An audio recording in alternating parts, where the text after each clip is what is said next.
Welcome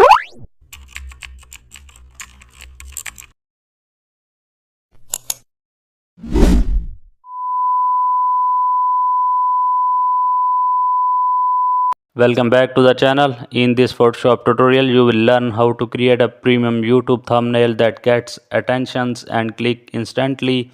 Start by creating a canvas and set the background to bright or contrasting color related to your niche. Add slightly blurred background photo to create depth. Place your subject or product image on one side and cut it cleanly using the pen tool or quick selection. Keep your headline short, idly under forwards, and use bold, legible font. Add glow or shadows effect to your text for better separation.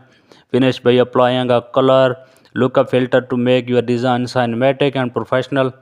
This simple but powerful style can instantly boost your videos click through.